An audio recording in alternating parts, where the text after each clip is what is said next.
Hi everyone, Coach Alexa here.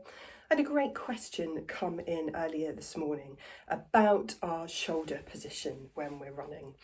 So I often talk in some of the videos that I do and in the coaching sessions that I do that we should aim to have nice and relaxed shoulders, so drop our shoulders when we're running. And that's not necessarily a running technique related thing. That is more about the fact that as humans, with not just the way we work, so we're often driving or using our phones or using a computer, it's all arms forward, shoulders forward work, which tends to pull our shoulders forward of where they should be. So they should be sat quite nicely back or around about below where our ear is. So a combination of, I guess as a society, us spending quite a lot of time with doing stuff with our arms forwards, and also the fact that in many people there is a tendency to hold our tension, our stress in our shoulders. So they end up getting a little bit tight, they end up lifting a little bit, coming forwards a little bit. And that's something that happens, whether you're sitting on the sofa, standing, walking, running, it crosses over across all of our different movement patterns, whatever we're doing. But the way it impacts running is an interesting one. So our arms and shoulders are involved in a couple of key different things. Part of our momentum and our running gait is our arm swing. So our opposite arm and leg are doing the same thing effectively in terms of coming backwards and forwards. That works as part of our gait cycle. It helps with our momentum. It helps use the sort of elasticity in the tissues in our body when those arms and legs are working in unison like that. So when we have tight shoulders that are upright or slightly forward, a couple of different things happen. When we're holding our shoulders tense, people's arms tend to just be constrained in their movement. So in nice relaxed shoulders, the arms are more often penduluming quite nicely. When we're a little bit tense, that arm movement tends to reduce. And what sometimes happens as well is that in order to get that arm swing, we end up rocking from the shoulders a little bit because we're just holding that tension there and everything's getting a bit stilted. The other thing that can happen is if our shoulders, if our shoulders are slightly forward because of what we're doing during the day at a computer, for example, instead of that arm swing being straight forward and back, so our hands are going a little bit more like this.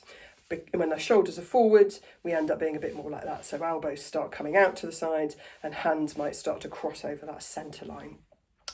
So this is nothing really to do with our arms and our hands. It's more to do with the fact that how they move is dictated by the position of the shoulders because that's what they're attached to.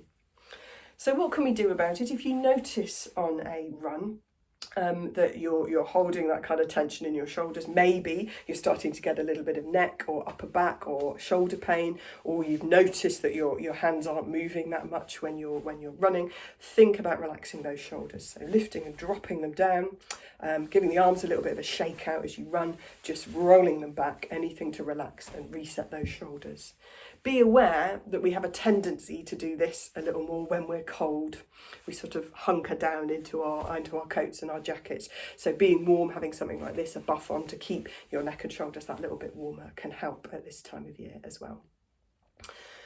The other thing that is worth doing, because this, as I mentioned, is not a running thing, it's something that we're probably doing in terms of our shoulder posture throughout everything else that we're doing during the day, is taking a little bit of time out if you're driving a lot, if you're at the desk a lot, anything where you're kind of stationary, arms forward, shoulders forward in that position for long periods of time, is when you're not doing that, taking breaks as regularly as you can, doing some nice shoulder mobility work, big backward arm circles, spinning around, letting your arms rotate from side to side, and doing some little shoulder rotations even if you're sat at your desk.